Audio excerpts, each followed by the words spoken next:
চিলনী চোৰকে ধৰি গোলাঘাটত শেহতীয়াকৈ বৃদ্ধি পাইছে চোৰৰ সন্ত্ৰাস। তাৰ মাজতে শনিবাৰে নিশা গোলাঘাটত হাতেলোতে ধৰা পৰে এটা গভাইট চোৰ। নিৰ্মাণৰত এটা ঘৰৰ ৰদ চুৰ কৰিবলৈ গৈ হাতে লোটে ধৰা পৰিল কুণাল দে নামৰ গভাইট চোৰটো।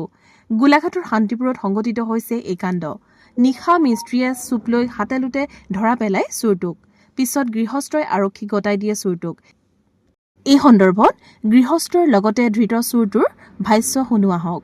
লগাই আছোঁ তাতে মই ৰদ ৰখা আছে, অন্যান্য চিমেণ্ট সামগ্ৰী আছে, মিস্ত্ৰী ৰাখি থৈছোঁ। জানুৱাৰী 23 তাৰিখৰ পৰা মই ঘৰ কাম আৰম্ভ কৰিছোঁ, এখন চাৰ্ট দিছোঁ। এতিয়া তাৰ পৰা মানে 2-3বাৰ ৰদ হেৰাইছে।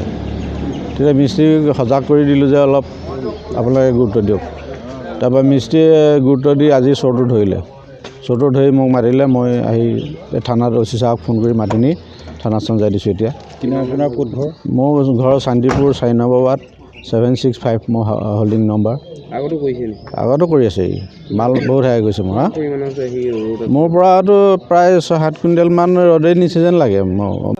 ধৰতে আমাৰ কোন পলাই যাব খুজিছিলে? চোৰটো হয়। তুমি কি হয়? মিস্ত্ৰী হয়। মিস্ত্ৰী হয়। কি চুৰ কৰিবলৈ আহিছিলে? ৰদ আগতেও নিছে নেকি? আগতো লৈছে না লৈছে কোৱা নাই, দেখা নাই আমি। নিছো বুলি কৈছে। লৈছে, ল'ৰাটো লৈছে আগতে। আহি পোৱাৰ লগে লগে তুমি ধৰিলা? আজি 3বাৰ উঠিছোঁ তাক ধৰিবৰ কাৰণে। 2বাৰ উঠিছে, পোৱা নাই।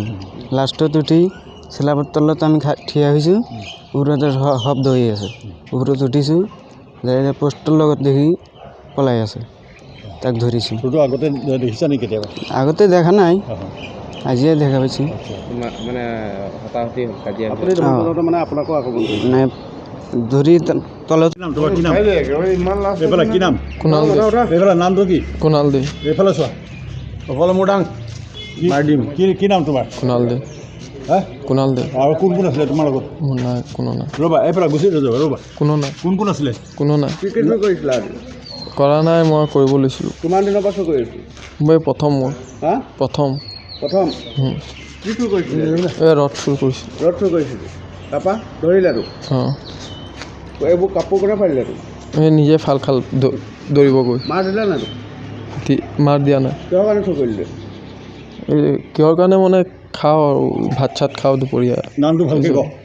নিউজ ডেস্ক ৰিপোৰ্ট, দৃষ্টিকোণ।